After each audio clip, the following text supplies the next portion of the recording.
Annar kafli. Á öðru stjórnarári Nebúkadnesars dreymdi hann draum. Olli draumurinn honum slíkum áhyggjum að hann festi ekki svefn. Konungur lét þá boða til sín spásagnamenn, særingamenn, galdramenn og Kaldea, svo þeir gætu ráðið draum hans. Þeir komu og tóku sér stöðu frammi fyrir konungi. Konungur mælti: Draum hefur mig dreymt sem veldur mér hugarangri og ekki linnir fyrr en ég skil merkingu hans. Kaldear svöruðu konungi á arameísku og sögðu: Meir þú lifað eilífu, konungur. Segðu þjónu þínum drauminn og við munum ráða hann. Konungur svaraði Kaldeum: Þetta ákvörðun mín og verður ekki þokað. Ef þið segið mér ekki hver draumurinn og hvað það merkir, verði limaðir sundur og hús ykkar lögði í rúst. En ef þið segið mér drauminn og merkingu hans, munuð þið hljóta hjá mér umbun, ríkulegar gjafir og vegsemd. Segið mér því hver draumurinn og hvað hann merkir. Þeir svöruðu þá enn á ný: Segðu þjónu þínum drauminn, konungur, og þá skulum við segja hver ráðning hans En konungur svaraði: Mér fullljóst að nú hyggist þið skjóta málinu á frest, því að þið vitið þá ákvörðun mína að ykkar bíður aðeins einn dómur ef þið segið mér ekki drauminn og ráðningu hans. Þið hafið komið ykkur saman að fara með blekkingar og lygi gagnvart mér, þangað til tímarnir breytast ykkur í hag. Segið mér því drauminn. Þá mun ég vita hvort ég geti ráðið merkingu hans.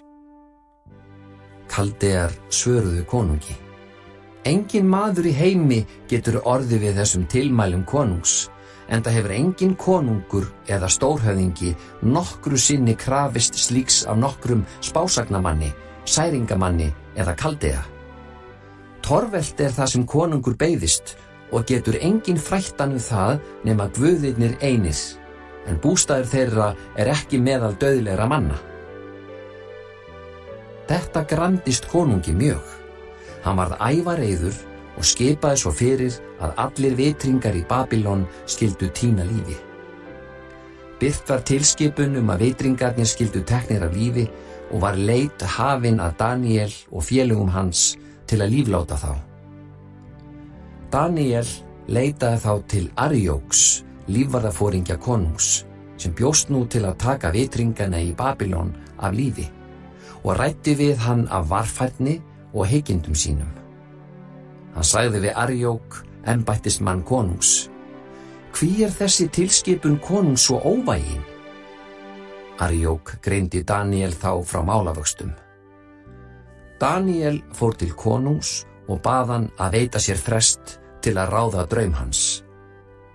Því næst fór Daníel heim í hús sitt til að greina þeim Hananja, Mísael og Asarja, félögum sínum, frá þessu, svo að þeir gætu beðið Guð himnanna hjálpar við að ráða þennan leyndardóm og komist hjá að verða líflátnir með hinum vitringunum í Babýlon. Lausn leyndardómsins opinberaðist Daníel í nætur sín og lofaði Daníel þá Guð himnanna. Daníel tók til máls og sagði: Lofað sé nafn Guðs aldir, því að hans viskan og mátturinn. Hann ræður tímum og tíðum, sviptir konunga völdum og kemur konungum til valda, spekingum veitir hann speki og hygnum mönnum hyggindi. Hann afhjúpar hið djúpa og dulda, hann veit hvað í myrkrinu býr og ljósið býr hjá honum. Ég þakka þér og vegsama þig, Guð feðra minna, sem hefur veitt mér visku og mátt, og hefur nú frætt mig það sem ég báðum þig Þú hefur opinberað oss það sem konungi fýsti að vita. Daníel fór þessu næst til Arjóks, sem konungur hafði sett til að taka vitringana í Babýlon af lífi, og sagði við hann: Þú skalt ekki taka vitringana í Babýlon af lífi. Farðu með mér til konungs og ég mun ráða drauminn fyrir hann. Og Arjók leiddi Daníel tafarlaust fyrir konung og sagði: Ég fann mann meðal herleitu mannanna frá Júda, sem getur sagt konungi merkingu draumsins. Konungur sagði við Daniel, sem kallaður var Beltsasar: Getur þú sagt mér hver sá draumur var sem þig dreymdi og hvað hann merkir? Daniel svaraði konungi: Það ofviða öllum vitringum, særingamönnum, galdramönnum og spásagnamönnum að opinbera konungi leyndardóm þann sem hann spyr En á himnum sá Guð sem opinbera leynda hluti og hann hefur nú boðað þér, Nebúkadnesar konungur, hvað verða muni á hinum síðustu dögum. Þetta draumurinn og sýnirnar sem komið þér í hug í rekkju þinni. Konungur, þegar þú hvíldir í rekkjunni, hvarflaði hugur þinn að því hversu fara mundi á ókomnum tíma. Og hann, sem opinbera leynda hluti, sýndi þér hvað í vændum En mig það að segja, að ekki það vegna neinnar visku sem mér gefin fram yfir aðra þá menn sem nú lifa, að mér hefur opinberast þessi leyndadómur. Heldur skyldi ráðning draumsins gefin þér, konungur, svo að þér yrðu hugsanir hjarta þíns ljósar. Þú horfðir framfyrir þig, konungur, og við þér blasti risastórt líkneski. Líkneskið var feikistórt og stafaði að því skærum bjarma. Það var ógurlegt ásýndum þar sem það stóð frammi fyrir þér.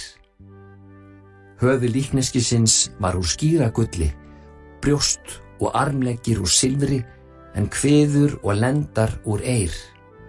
Fótleggirnir úr járni, en fæturnir að hluta úr járni og að hluta úr leir.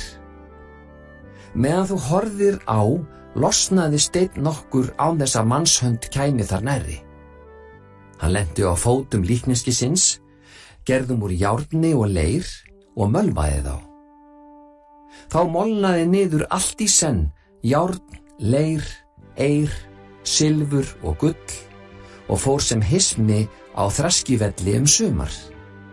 Vindurinn feykti því burt, svo að þess sá ekki framar stað. Steinninn sem lenti á líkneskinu var hins vegar að stóru fjalli sem þakti alla jörðina. Þetta var draumurinn. Nú segi ég þér merkingu hans, konungur.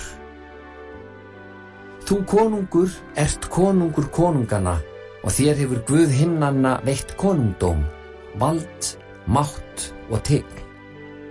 Þér hefur hann selt mennina og vald hvar sem þeir búa, dýr merkurinnar og fugla himinsins, og látið þér drottna yfir þessu öllu. Þú ert gullhöfuðið. En eftir þinn dag mun hefjast upp annað konungsríki, valdaminna en þitt, og eftir því þriðja ríkið, Eirríkið, sem mun drottna yfir veröldinni allri. Þá mun magnast upp fjórða ríkið, sterkt sem járn. Járn sneiðir sundur og brytjar alla aðra hluti eins og járnið sneiðir sundur, eins mun þetta ríki brytja og sundurlima öll hin ríkin. Fætur sástu og tær sem voru að hluta úr efni leirkerasmiðs en að hluta úr járni. Það boðar að ríkið mun klofna. Það mun þó varveita á nokkru styrk járnsins því að þú sást að leirinn var blandinn járni.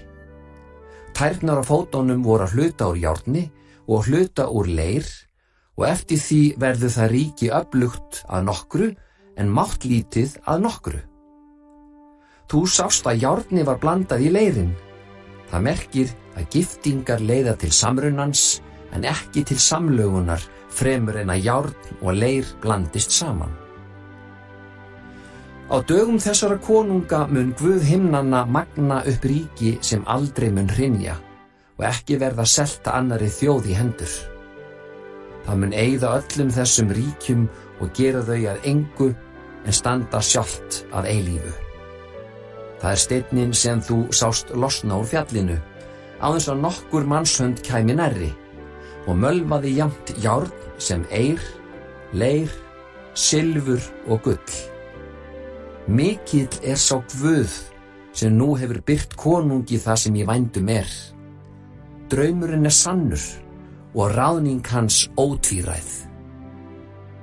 Nebúkadnesar konungur féll þá fram á ásjónu sína, laut Daníel og bauða fórnunum matfórn og reykjafórn.